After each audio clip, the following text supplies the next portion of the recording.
Everybody, we're here. We're still here.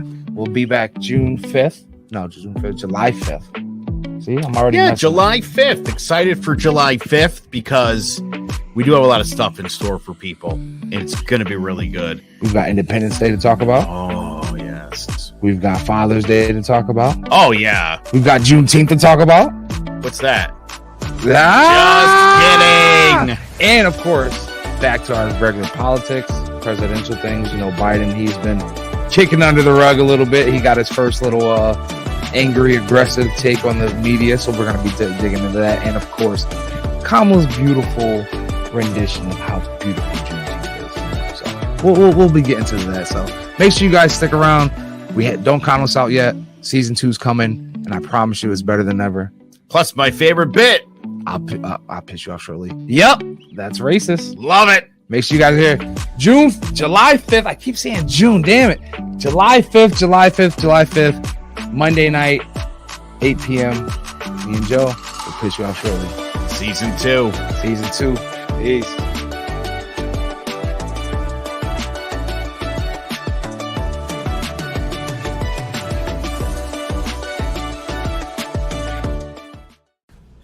On tonight's show with Speaking It Real, Frank and Carlos revisit last week's show, as well as Patrick Beverly's unsportsmanlike behavior, and Bill Cosby being released from prison. All that and so much more right now. Coming to you live from Clearwater, Florida. It's Speaking It Real. Here's your hosts, Frank Cuesta and Carlos Contreras.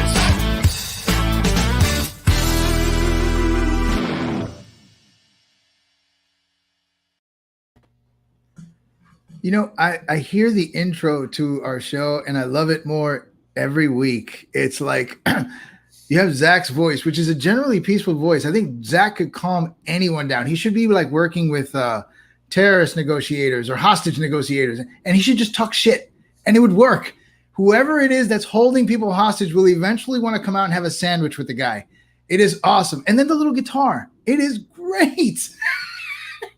And Joe actually said my last name right. That is awesome. Yeah, but you know what, Carlos? That's just like talking politics, you know, with where Joe I'm and a hostage negotiator. I'm a terrorist. No. I mean I that see where nice. you're going. You know where I'm going. Where Carlos will argue with you, whether he agrees with you, whether he doesn't agree with you. Guess what he does? He sits there and he smiles. And we'll have a sandwich. You know, I mean, hell, you might as well. You could probably have a beer together and still laugh it off. I mean, hell, talk about drinks and alcohol. You know, I do want to talk about first thing. By the way, I'm Frank. I'm Carlos. And it's Friday night. So, you know, but I want to revisit the last 20 minutes of our show last week. Well, I have to ask you a question. Before you revisit the last 20 minutes of the show last week, do you even remember the last 20 minutes of the show last week? No, I don't. Okay, I had to go back and watch it on Saturday morning. All right. And I will tell you something. I have never laughed so hard, all right, in my life. It was fun. Okay. All I know is that you and Dan were trying to get me off, and I just kept on dropping F-bombs. Yeah. Saying no. Your words were getting longer and longer. It was hilarious. Probably. It was good. It was good. I think we lost Frank. He is frozen. All right. So Frank's got some new technology he's working with. And I'm back. There we go. All right. Hey, look, excuse the issues today, guys. I'm on a different computer. I'm still waiting for parts to come in. I'm on Wi-Fi. He's on Sri Lankan Wi-Fi. I hope not. You know, but hopefully we'll get everything sorted out here shortly. You know, Yeah. But you know, last week's show was pretty cool. It was groundbreaking. I have to say. Yes. I mean, I think out of what 20, I lost track, 4, 5, 6 shows, whatever we've done now. That has to be the first one where 28. 28. I'm losing track. One of us was completely inebriated or chemically induced, whatever you want to call it. I was completely drunk. I was completely trashed. It didn't matter. It was, who cares? I mean, look, think about this. My day started off great. I got to the airport. I was drinking at the airport. I was like, "Hey, I'm going. Hey, Mom." Hi, Celia. Mom's there. Yeah. Oh, that's so, Mom. Yeah, that's my mom. That's my mom. Oh, wow. And I'm sure she has some other people at sorry. I'm sure she has other people at her house watching us. So, okay. So, think about it. I started drinking at 11:30 in the morning. God, anybody does that, and I didn't finish until 10:30 at night, till we finished the show. So I don't remember a whole lot at the end of the show. But either way, you're brave, bro. When I hear anybody starts drinking before like 3 p.m., my head hurts just trying to imagine that. Like, oh. Well, you know what? I do remember. I do remember saying that I was going to go to my mom's house and drink her wine.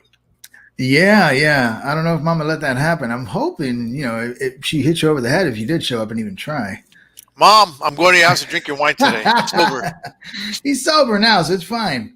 Yeah, so, But, that's where you had your hopes up. You were ready to go meet Emperor Palpatine himself, Mr. Aguiar and the crew. And it went south on you. That sucks. You were looking forward to it. I'm sure you were you were psyched up and ready, and threw that at you. And they couldn't even offer you an alternate flight. That doesn't make sense to me. That's the part that I can't understand. I've been in those situations where they overbooked or a flight got canceled. They're supposed to take care of you and put you on a different plane, or if they can, maybe sometimes they'll tell you have to come back tomorrow. And I think I'll be honest. I think that they might have, if I would have stayed in the counter and I gotten pissed off. Right. Yep. I mean, come on, dude. I mean, you're Cuban. We're good at that. We're good at that. So you should have tossed a few bombs out there, but it is what it is. Frank, you're gonna have to be on your best behavior from what I'm seeing here. Everybody is watching. Be careful what you say. You're gonna have to behave. You see, no wine today. You see. There's my mother. No wine. What? Not good. Cerveza. Oh, so just bad. Going on to, we're gonna talk a little bit of sports. We haven't spoken sports in I don't know a long time. Yeah. Right. Yeah, it's been an interesting week in sports. Where do you want to begin? Well, we're gonna start off with what's her name? Barry. Gwen Berry. Gwen Berry's the activist athlete. Yes, the activist athlete. Right. Now, do we think that she's right? She's wrong? I mean, she won what? Bronze medal in one of the races. She got third place. Mm-hmm. And she kind of did things that you shouldn't do. Well, depends. It depends on how you look at it. I mean, how do you look at it, Frank? I'm a little conflicted on it, just for the fact that, see, here she is.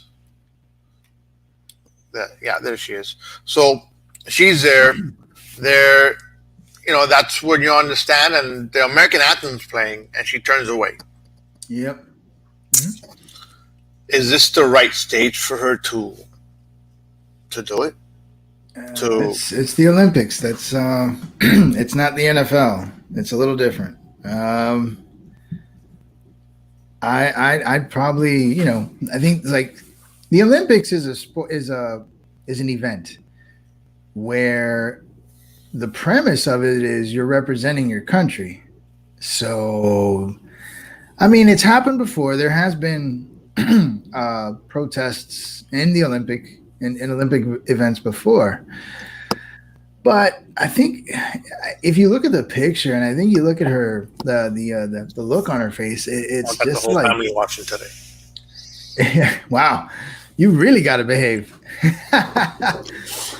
voy a portar bien, te lo prometo, Aleida. Oh my God. Go ahead, continue. So anyway, wow. So she just looked annoyed. It wasn't even a protest. It was just annoyed. And that's just like, all right. Then you can start, I think you can fairly begin to start hailing the accusations of just being disrespectful. I know when it came to Kaepernick, people were debating not just the anthem, I get it, but was it disrespectful? And I think there was, a consensus that, yeah, being on a knee isn't the worst thing in the world. It is a protest, but, the argument was whether it should be there or not. I get it. But that was his thing. And according to the stories, it was a veteran who told him to take a knee, that it's still not a sign of disrespect. So he at least made the attempt to try to not be disrespectful versus putting your hand on your hip and looking like you're wasting time, or you're like, that look you get when you're in line and like the person at the cash register is taking forever to pay for something and you start getting that face. That's what she looked like. All right. So let me ask you then, would you prefer if she took a knee instead? I mean, okay, if you're going to ask me in from the perspective of a preference, sure. Yeah, I would prefer that. Again, though, I think now it's the issue here again, though, it's the Olympics where you're actually going to represent the US. That allows for more scrutiny. I mean, even the committees, I think the Olympic committees have banned it. Like there's no protesting. They're gonna fine or ban, I forgot exactly, but they've made rules on this. So they want no protesting at these events. And so there she goes, and she even put a shirt on her head. It said activist athlete. Right. I almost want to say she was just trying to look for a quick buck from Nike to get some publicity and like, ooh, I protested too. Get a commercial or two in there, maybe a shoe with her name on it or something. But I mean, you'd be surprised why people do things. They'll do anything. Now, if she genuinely feels that way, fine. But this ain't the stage. I don't think so. I mean, you never did get your point across, though. What were your thoughts on all this? I don't think it's a bad thing. I just think that when you turn yourself away from the flag, and just all that audience and all that hype, I think that's where it looks bad. I think maybe her demeanor is what did it. Because I mean, the fact that she turned away doesn't bother me as much as her demeanor with it. And you could tell a lot of, from a person by their demeanor. Is she an activist? Yeah, fine. I get it. I understand what she's doing. I don't agree with her demeanor on it. Just that shit face, that, oh God, I got to stand for this. No, you know what? Handle it different. I mean, look, Kaepernick did his thing. He took a knee, but he had that straight face demeanor. Just right. He just took a knee. In her case, it's where she's saying, "Gosh, like I hate this country." That's what it looks like, right? She's annoyed. That's right, and they're telling her, if you don't like the country and you don't want to represent it, why are you even there? So. It's a fair. I think it's a fair accusation to hurl at her. And again, just her demeanor, like she just looked genuinely annoyed, and that's like, okay. And that's the bothersome part. It's where you're looking completely annoyed, because again, and I'll bring back Kaepernick. Kaepernick, didn't look annoyed. When he did his stuff. So I'm in that case, I'm like, all right, I could deal with that. I could, I didn't like it at the time. I didn't, At the time, I was bothered by it. I didn't understand it. As to at the very very beginning, I wasn't understanding the whole movement. So I was like, nah, screw him. But nowadays I understand it a lot more. Because at the beginning, again, it was very fresh, very not knowing what it's about. Right. I hear you. I mean, I still don't really agree with what he was doing, but I also said he has a right. I mean, I am a proponent of people being able to express themselves, so I can't have issue with it, but I can not like it. Right, of course. So, and that's where I stand on that. So yeah, I think that's the story with her. And honestly, I'm okay with the scrutiny she's getting. I still think, again, it's just my opinion. She's trying to like make an opportunity out of it, because corporations are paying bucks for people who do this kind of stuff now. I mean, Kaepernick did make millions, didn't he?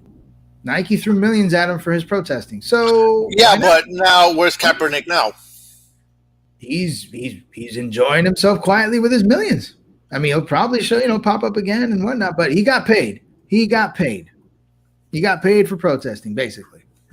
So, well, I'm going to tell you who hasn't, or maybe he has protested, but I'm going to tell you that I think as a sports person, he's a piece of garbage. Okay. And Patrick, there's my son talking to my mom. All right. I'm going to tell you that Patrick Beverly, I believe I kind of know what this is about. Is he the dude that pushed Paul? Yes, sir. Yeah, yes. Man. Can you show the clip? That's just insane. Like, I'm trying to honestly. I saw the clip where it was literally just him walking by and then boom. Okay, right there. What happened? Like, it's still not an excuse, but let's see. Were they losing already at this point? Yeah, they're getting their asses kicked. So, okay, he makes a three, kind of rubbing salt in the wound. I get it. He's got that look, which is fine. I mean, there's nothing wrong with. We missed a push somewhere on there. Yeah, no, this looks like it's after the push. Yeah, I think they're gonna replay it. There it is. Watch it. He comes up and he just shoves him. Look, let me tell you, I got lots of issues with this. Yeah. Okay. So my issue here are several. Number one, this guy's an athlete. Yeah. Okay. As an athlete, you get paid thousands of dollars. I'd say even more. Yeah. I'm just putting it on the low end. All right. But you get paid a nice chunk of money. True. Okay. So you have kids that are watching the game. You have kid athletes that watch the game. Mm-hmm. This man, I've seen him play for years. I see the intensity he comes up with, and he's very intense. But you're talking about Beverly, right? Beverly, yeah. Chris Paul's also intense, and Chris Paul is a hell of a player. Beverly's always been a little dirty-ish player, but that's going too far. Number one, he's not a man. Because you want to know why?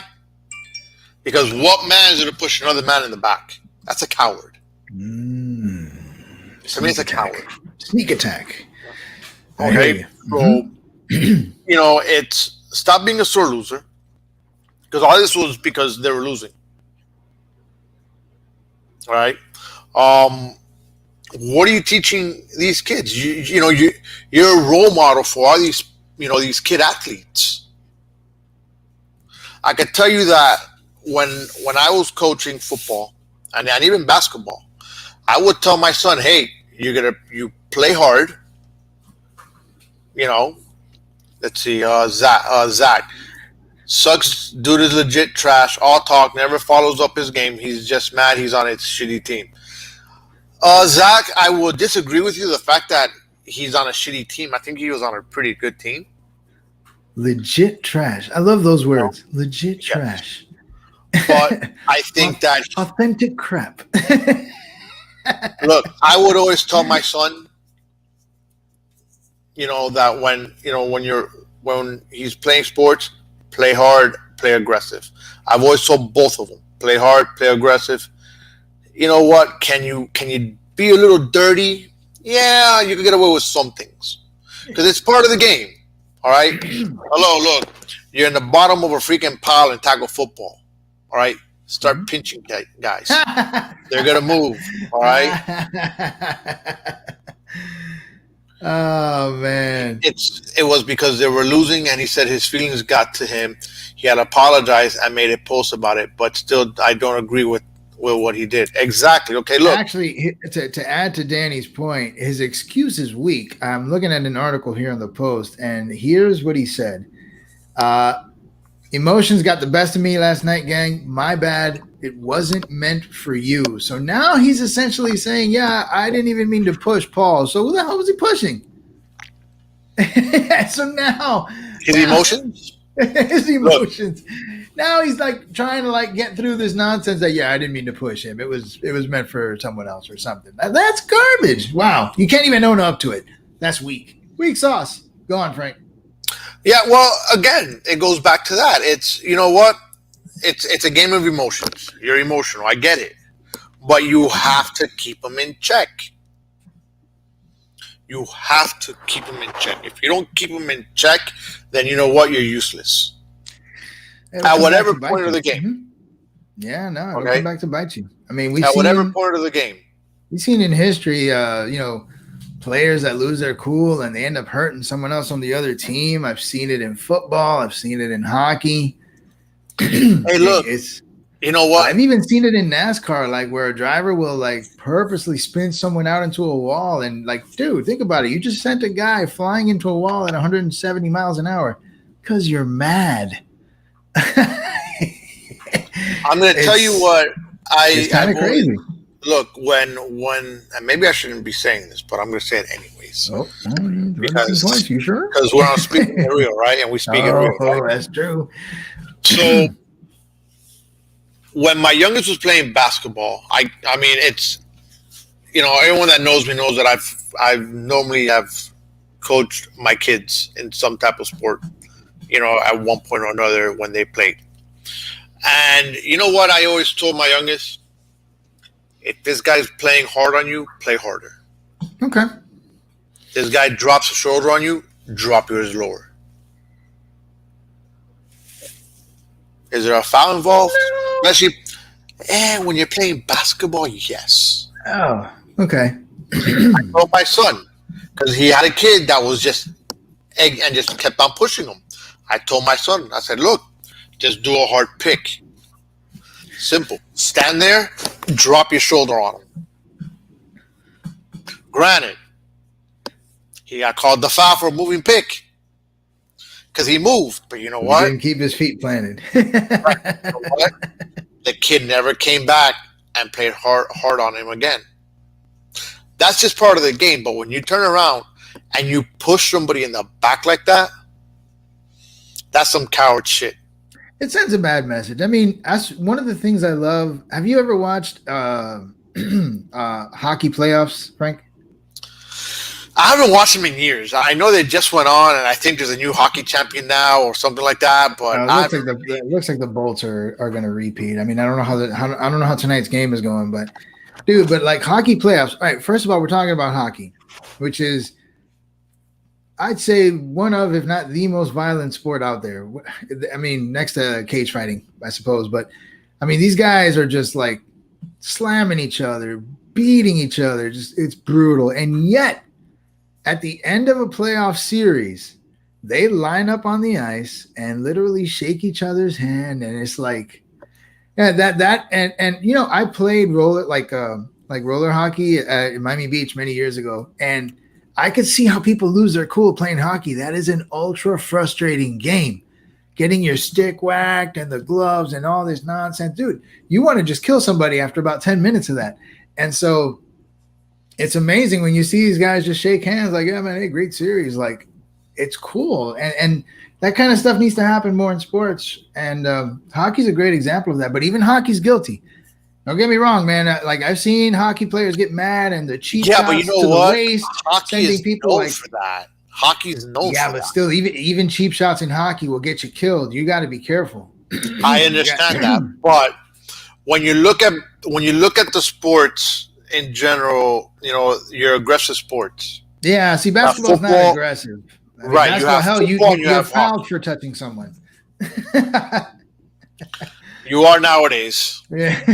Right. So, you know, it's one of those where Beverly just needs to relax, take it easy, and play for another day. Yeah. In this case, their season ended. I get it. But I don't think that it was all called for that. And at the end of the day, guess what? Not Paul George, I'm sorry. Chris Paul. Chris Paul's like, hey, you're out.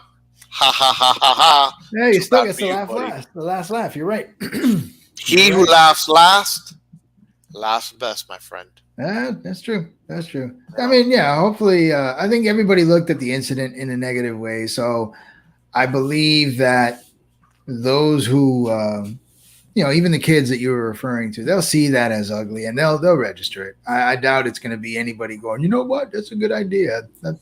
It came across as ugly. It'll be registered as ugly, and I think people will learn from it. Hopefully Beverly does too.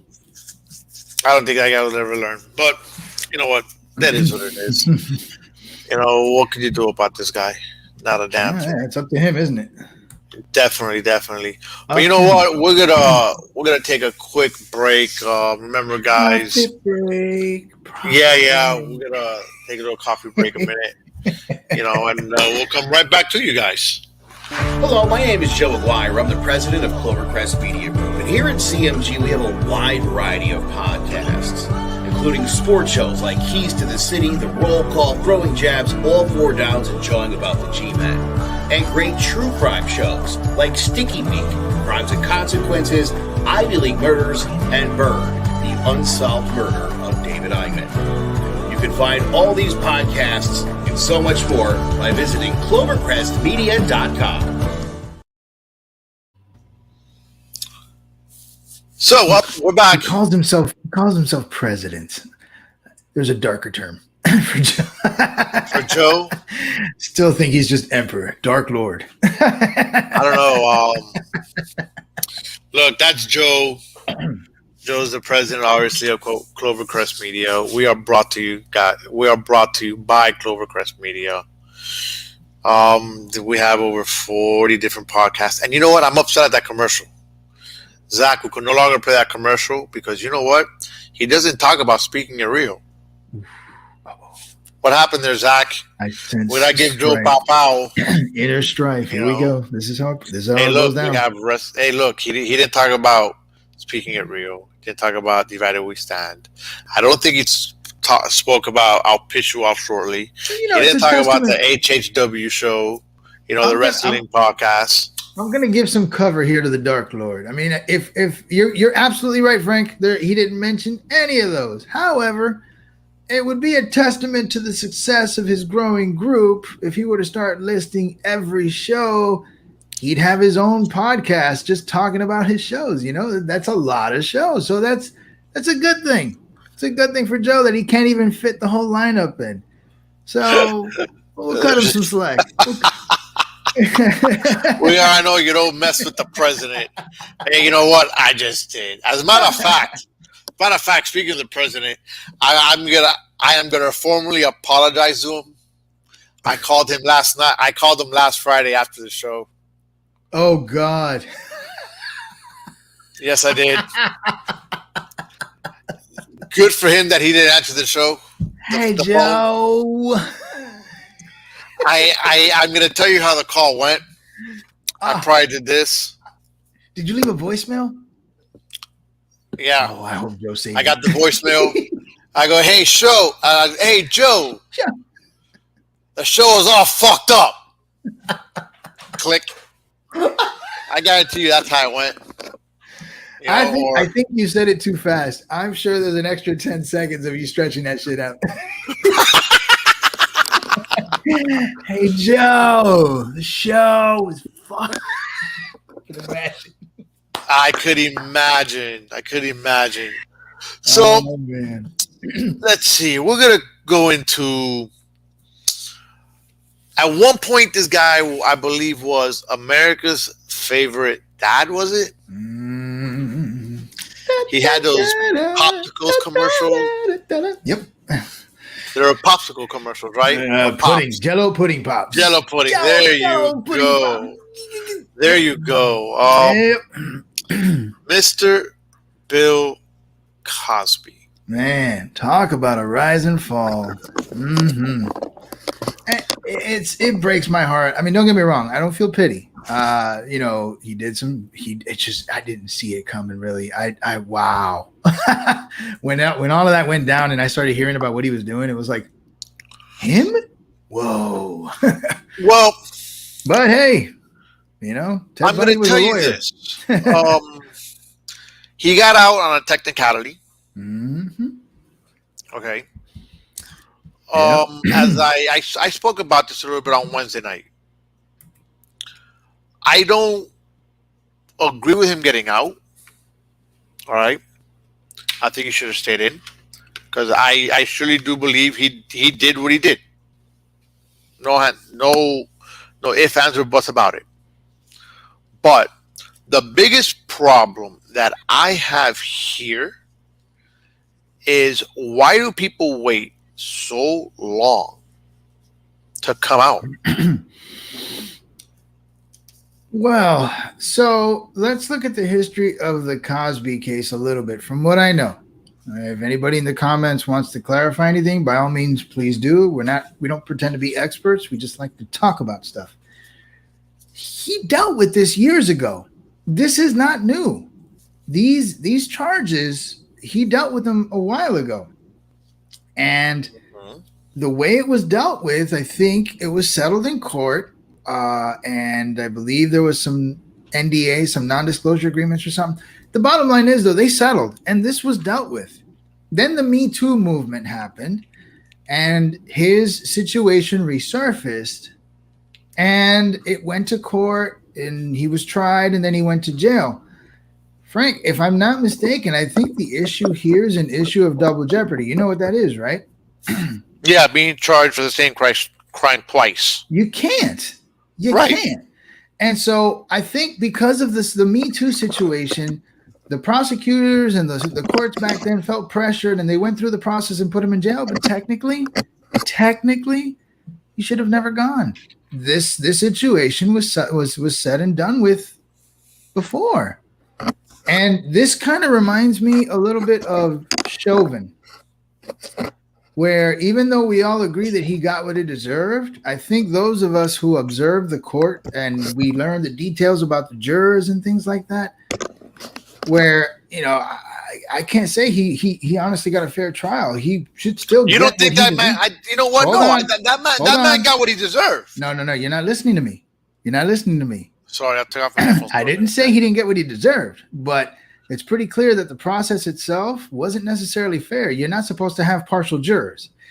The whole point is this. I think what scares me about things like Cosby and even things like Chauvin is when our court procedures and our laws start getting skirted or things aren't concrete, it becomes a problem. It's dangerous, man. You can feel how you want to feel about anybody in any trial for whatever crime. Doesn't matter. So-and-so did crime X. He deserves 10 electric chairs. Fine. But if the process for him to get to the chair isn't fair, then it can be unfair for anybody. And in our system of justice, dude, that has to be something that has to be preserved, monitored carefully. You don't ever want to think that somebody was sent for unfair reasons. And Cosby in this case, if I'm understanding correctly, dude, He got thrown in because of pressure from Me Too, but the point is, he never had any business going. It was already dealt with. Well, no. Dealt with. The issue there was that he had made a deal with a prosecutor back in 2005, I want to say, or 2006, where he was not going to get no prison time as long as he said that, what had happened, or he agreed to whatever charges there were. Okay, right. So that is what happened with him there. And again, I mean, look, he got out on a technicality. I think the man should still be in. As an actor, I think he was a great actor. Yeah, but that's irrelevant now. But I hear you. Right, but I'll tell you this: I stand and I believe that these women that came out and accused him need to do it sooner. So that's yeah.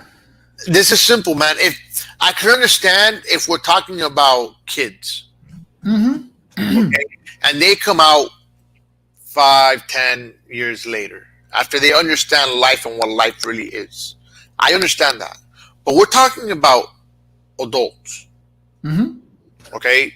That the way I see it, and again, I don't see it as everybody does. I see things in a totally different way sometimes. But the way I see this is that these women went to him. They partied together. Obviously some of them, he said, "Here you go," boop, and maybe he threw a pill in their drink. Okay, right. But you got to come out and say something then. Not wait 10-15 years. Why? Because you're scared of your reputation? Well, I mean, it's not just reputation. There's also, shame. There could be guilt. I mean, there's a lot of emotion involved in just coming out like that. And it's easy for you and I to sit here and talk about it. Right. And I mean, from a common sense standpoint, if we just remove all the emotional factors of what you're saying, you're right. They should come out sooner. Easily said, right? But yeah, you start getting into the minutia of the details of so much emotion. Sometimes they don't even want to think about it. Like they'd rather just put it behind them and just ignore it. I mean, who knows what psychologically they go through that delays the reaction you're describing. And it's easy for us, from behind microphones to kind of wonder why. However, though, I mean, you can't argue with the fact that if they were to do as you said, I'm sure that results for these things would be much more effective and it would be quicker. There's no arguing that. But you got to take into account what it takes for a woman or, even a man, if it ever happens to a man, to come out and have to say, look, this happened to me. This and you got to get into the details. You have to relive the moment. It's so easy. It's easier said than done. And so I kind of understand it. What I don't like is politically, and when these things happen to politicians, it always happens at election time. Like to me, then it's like, why is it always now? Right now, it always seems to happen right before they're going to vote. Well, that's when I get skeptical. But in this case, it was dealt with. Like this was handled in court, or at least handled by a prosecutor. And I wish I could find out if she or the women involved signed off on, the agreement from back then. But this was handled. He was promised no jail time, so you can't throw him in jail. If that's entrapment essentially. You can't. Frank, tell me the truth, and I promise you I won't get you in trouble. All right, Frank tells me the truth. Great, cuff him. You can't. You can't do that now. You can't do that years later. That's just not how it works. So he got thrown in because of a movement, and he wasn't supposed to. I hate to say it. I don't know. So he's free now, and he's free. He's free, and but again, the fact that he went back in Whether you think he deserved it or not is irrelevant to what I'm going to say. I got to stress that. The fact that the process was curbed again over an emotional movement to me is dangerous. Is dangerous. That has no place in the courtroom. None of that nonsense should have any effect in the courtroom. The courtroom should be the one place where outside emotional pressures and political movements and all that nonsense have no place in the courtroom. They never should be, and hopefully they never will. But as we can see, it happens from time to time. And that's my fear. That's my biggest fear in all of this. It's my biggest fear. But yeah, he's out and probably enjoying a Jell-O pudding right now. You know? Yeah, definitely. Probably that freaking guy. What are you gonna do? There's not much we could do. No, man. If you want to blame anyone, you blame the prosecutor who told him basically straight up, "I won't arrest you if you tell me the truth." Okay, that sealed his deal. That was it. That's what he was promised. So let me ask you. Like I actually today was my last day at my old job, I guess. Wait, is this counseling with Carlos? Nope. Not counseling with Carlos. Not counseling with Carlos at all. All right. And yeah, we haven't had those sessions. Everything's been pretty quiet. Well, you self-medicated last time. I mean, I could have talked to you, but no. Yeah, you took matters into your own hands. Oh, yes, I did. Yes, I did. You know what, though? I think we're going to bring Dan on again, probably, hopefully next week. Oh, cool. So I could have, so I would love to hear his take on how he saw me inebriated. I'm sure. Because we used to work together. So we used to go on, we took a company trip. So he saw me inebriated at one of those job functions. We so I would love for him to compare that one to this one. You know. Yeah. You're drinking more maturely now. Oh yeah. So going back to what I was saying is today was my last day at a job. All right. Changes are coming. Yeah. But now, let me give you a little history on. I think somebody just found out that Dan had gone on a company trip with me. Yeah, she knows I had some to drink. No, I think she just found out about the job.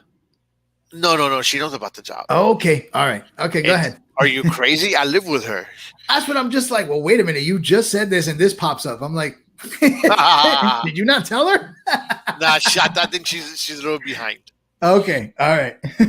So going back to that, I'm going to say we're 2021.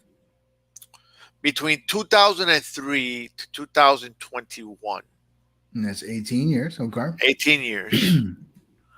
I've had 1, 2, 3, 4, 5, about close to 10 jobs. She's at Walmart. Gotcha. Okay. So I've had about close to 10 jobs. Now, between 2003 to 2011, I had one job. Okay. You had 8 years of one job, and then you've been kind of playing hopscotch. All right. Correct. Now, some were self-inflicted. Okay, as to why I changed jobs. I love that. All right. Some were not. Look, when I left the airport and I jumped into what I do now, which is freight forwarding, the first job I got to, I had a lack of training. I made a mistake. I made the same mistake twice without knowing. No bueno, man. Well, I had no idea I even made a mistake. Twice? No excuse, right? Twice? It was. Hello, listen. It was back to back.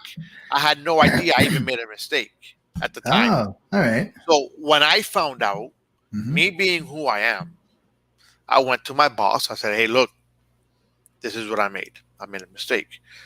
Those mistakes could cost the company money." Yeah. So they wrote me up and fired me. Damn. It was just like that. Yeah. That was a thing of a lot of management. There were brand new management that took over from the VP all the way down to the branch manager. They started getting So they rid of had people. no attachment to you. You were just a paycheck. Correct. I was Gotcha. the last one out of 20 to get fired. Yeah. All right. Okay. So whatever. A month went by. I started working at a new company where the guy that originally hired me took me over there. So he made the same mistake twice. No, he didn't. I was there about 8 months, and the company closed. All right. That's not you. Yeah. Okay. Right, that's not me. I landed at another company. I was there for 4 years. Right. I made a choice to venture off in the logistics field, and to actually the company where I met Dan. Okay. I was essentially their logistics manager. I did that for about 8 months, and they laid me off because they couldn't afford me anymore. All right. Right? Mm-hmm. So right there, we're at 1, 2, we're at 4, right? Okay. We're at 4. This is back to now. We're about 2018. This is where it goes. Oh no! All right. So after that, I landed in a place. I was there a month and a half. I could not stand it. I said goodbye and I walked right out. Dale, out. Yeah. Then I landed at another place where actually the wife of the guy that hired me the first time brought me into the company where she was at. I was there 2 years. So they keep making this mistake. I was there 2 years. COVID hit. I got laid off. Wow. Yeah. Okay. So then I landed at a company where I was 6 months without work. All right. And I needed to start working. Yeah. Catherine I had just started through her cancer stuff, and we were very unclear on what was going to happen. So I said, you know what? I'm going to take another job. I had to start working. I was living off the government. I was great. I was making decent amount of money. Yeah. So I took a job making my less. dime. How dare Yes. you? I took a job making less than what I would normally take. Then landed. I was there between June and February. So I was there, 8 months, more or less? June, 8 months. Okay. I was there 8 months. Then I got the job offer of where I just left. I was there 4 months, more money. Now, after 4 months of being where I'm at, I got another job offer, a lot more money. So I'm taking the dive. But now, how does that look on the individual? When you start putting on your resume, this. The scroll. Right. It looks as I'm not a loyal employee. Yeah. Or you're not dependable, or no, that's a tough conundrum right there. So, but you see, this is where, like I told my new boss when he interviewed me, I go, look, I normally don't go looking for work after 4 months. I go, there's a lot of things that are going on at the company where I'm at, where they're moving locations, and I didn't want to go all the way out there to where they were going. Yeah. I mean, my new job is literally across the street from where I was at. Okay.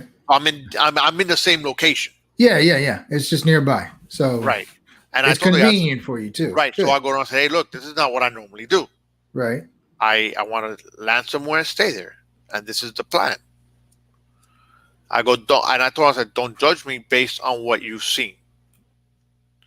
Judge me based on what you're going to see. And then you make your determination. I sold it. I got the job. But now, Nice. there's plenty of jobs out there. Yeah, there is. Now, right now, companies are going to take whatever they could get because people don't want to work. Nope. They're enjoying the checks. Well, I think it's stopped out here already in Florida. Maybe. if I'm not mistaken. Yeah, I'm not sure. We'll check on that.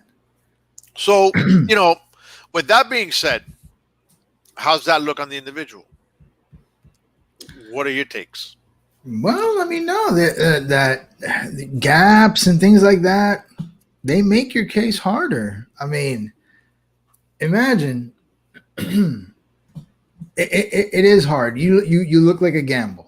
Like, all right, he seemed to be cool for 8 years, and then all of a sudden, he's been hopscotching jobs, and even at one point, he had this massive gap here where he didn't want to work. So, like, what's his issue?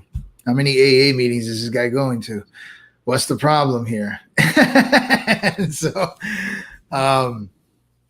it's tough because, like what you said, a lot of it is circumstantial. Company goes down, or they make decisions that completely put you in a place where it's just not feasible for you to continue working there. Mm-hmm. But and then you start running into that problem where you got to find that one boss that looks at you and they'll give you a shot, even though they're unsure of you and things like that. It's best to be consistent. I think, like in my case, what really has helped me out is the fact that, and even where I just left, they went back, they checked my reference because we had people in common. Right. And I was just about to say, the one thing that'll save you though is a good reference. Like, right. you can have 10 jobs in 10 years, but if the people, if you've kept track of your references and each one of those provides a reason, like a good reason as to why you left or why you no longer work there, then nothing can be said. Yeah, look, he's had 10 jobs in 10 years, but here this happened, here this happened. This one he screwed up, but here this happened. And for the most part, the guy's just, a victim of just bad timing. Well, I would tell you this. I mean, when I've interviewed, I'm very honest with people. And I'm going to sit here and tell you, hey, look, when I go from this company, they let me go. They let me go. Why? Because I made this mistake. I go, when you look at it, I had just jumped into the freight forwarding side. I wasn't sure of all the rules and that had to be done. And obviously I wasn't trained right because I made that mistake twice in a matter of a week. And I tell them, I go, I went ahead and I said, look, this was my mistake. This is my mistake. And I self-disclosed it. I self-disclosed my errors because I believe that in order to fix something, you got to come up with the truth of it. You can't just go ahead and sit back and try to hide it. So, and then also my references, where I'm at now, the guy's like, oh yeah, I spoke to so-and-so from the airline. She spoke very highly of you. He's like, you know her pretty well. I said, well, I don't know her personally. I know her just on a very professional level. And when I handled that account at the airline, I did everything I could do for them. Mm-hmm. Yeah. So that helps. There you go. Someone will vouch for you. If you again, you can have a ton of jobs in a short amount of time. If you didn't do anything to completely destroy the company, or you weren't some jerk who took a bunch of days off, showed up late every day, left early, snuck out for lunches, made your 1 hour lunch a 2 or 2.5 hour lunch constantly, somebody will vouch for you. And that's all it takes. Yeah. That's all it takes. So, I mean, because you can't help, from what you described, you can't help 90% of what you told me. So, it does put you in a bit of an uphill position. Like, you got to prove a little bit more, but right. You find that right person and they'll back you up. And that should be enough for any boss to be like, all right, I'll see if he lasts 2 months and go from there. Of course. Go from there. So when did you start the new gig? I start Tuesday. You start Tuesday. Okay. Not to get too personal. Beneficial for you pay-wise? Nice. Yeah. Nice. See, that's it right there. It's all that matters. Well, it was funny because when they first called me, You know, Mm-hmm. I sat there and I had a conversation for about a good 20, 30 minutes. Get a feel for you. Mm-hmm. Well, no, this was already when they made me they made me an unofficial verbal offer. Then they made me an official verbal offer, and then they made me the official written offer. There you go. You know, so but it was funny because I spoke to the lady and they gave me their numbers and I'm like, nope. I go, this is how much I want. I'm like, you want me to make the move? This is what I want. This is how Frank works. And she's like, well, let me try. Yeah, and we'll see. I was like, okay. And mind you, I knew that I overbid myself, just based on the industry standard of pay for what I do. Right. And the first day goes by, I didn't hear from her. I said, shit. Make them sweat. Did I shoot myself in the foot? Next day go by. It's 9:00 in the morning. I haven't heard from her. I'm like, damn. And I had the luxury that I was working from home that day. So 10:30, 11 o'clock, pick up the phone, I call. It made you sweat. I'm like, nothing. I'm like, damn. Yeah. I'm like, man, this is not good. 2 o'clock came by, nothing.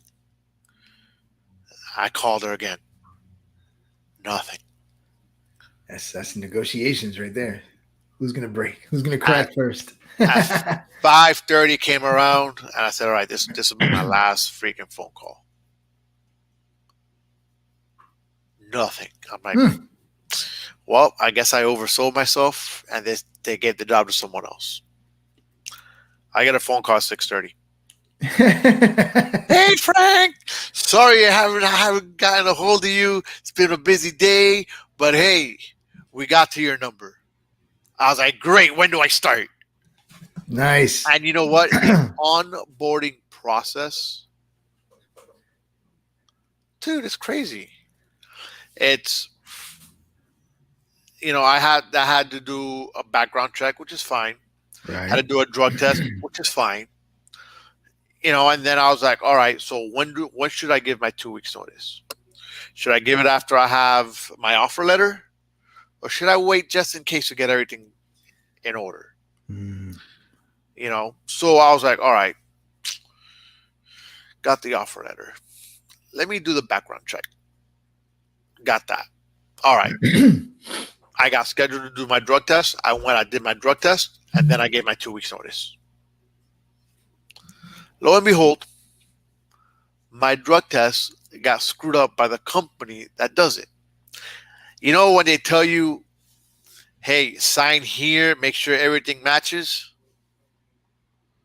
Right? Yeah. Well, guess what? I signed.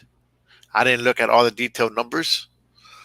One piss sample is one number. The other piss sample is another number. Someone's trying to set you up on the inside. Yeah. So the lady calls me back. Hey, Farrell, I know you're watching. So the lady calls me back. And she's like, look, no fault of yours, but this is what happened. I was like, great. I'm like, look, I already gave my 2 weeks notice. Frank was no like, worries. They didn't catch I you. will take care of this. Not a problem. No. I'm squeaky clean in that. But hey, at the end of the day, I got the job. Everything came out great. Congratulations, bro. Good for you. Can't complain. Good for you, man. Good for you. Glad to hear it. Make it work. Make it stick. Make it count. And make it last more than 2 months. 3 years. Good for you, bro. Glad to hear it, man. Yeah. Hey, guys, you guys that are out there listening, and I never say this at the beginning when I should. I always say it for some reason at the end of the show. Maybe because we're just getting off, and I remember. But look, share us with your friends. Share us with your enemies. We need to make a song out of this. Share us telling you. with your frenemies. Share us with your friends. Share us with your brothers. Share us with your sisters. Look, share us with people you think need to hear this or need to hear Carlos and I talk. I'm going to use Carlos's words. We have lost the art of speaking. We have. And that is the one thing that Carlos and I are trying to bring back to everybody that listens to our show. Whether you're a first-time listener, whether you're an always listener, whether you listen sometimes. You're going to see that Carlos and I, we're going to disagree. But we always keep the conversation. And keep it civil. We know that regardless, at the end of the conversation, we're friends. Mm-hmm. And you can't ask for anything else. You don't let politics, you don't let religion, and at this point, you don't let your gender standing, whatever you claim yourself to be as, stand in the way of friendship. True. Very good. Very good. That's heartfelt, man. It is. And mind you, there's no alcohol today. Now, look at that. True. So, you have any final words, my friend? No, man. Good show. Great conversation. I'm happy for you and your advancements. I call it an advancement if you're getting some more cheese. Yes. So good for you, buddy. Good for you. Good for you. And I hope it works out really well. We'll have Dan on next week, so there'll be plenty of bickering. Actually, I forgot to tell you. Guess who we're gonna have on? Who? I'm trying to get Sketchy on. Oh, there's gonna be even more bickering then. I right now I know. I mean, Sketchy's not on today because he's on a date. Good for him. All right. He left us. He left us for a piece of ass. Which, hey, you know what? I would too. You would too, man. I'd be here by myself. Like, all right. Yeah. So Sketchy, good job. Sketchy, hope you get laid. Man, enjoy yourself. You sold us out. Shoot. I don't know if he's gonna be on Friday or on Wednesday. Carlos, if he's on Wednesday, you gotta try to make that one. I'll see what I can do now that I'm off. I mean, at this point, the baby's the queen of the house. Of course. I'll see what I can do. I'll see what I can do to figure it out. I'll come in and just start a fight and then go out. Exactly. All right. Hey, look, whether you agree with what we're speaking or whether you're, hold on, I got to go back into my wordings because I'm sober and I can't remember our little slogan here. That is a problem. When sobriety is the issue. You want to know what the problem was? Is that I started it wrong. and here I'm going to start again. Well, like you told me last time, we can clean this up. I can try it again. I said that? You did. Oh, God. Couple weeks ago. All right, here we go. We're going to clean it up and we're going to start again. Clean it up. You might not agree with what we're speaking, or you might agree with what we're speaking, but we will always be speaking it real. I'll see you Wednesday. Everybody have a great weekend. Good night. Happy 4th.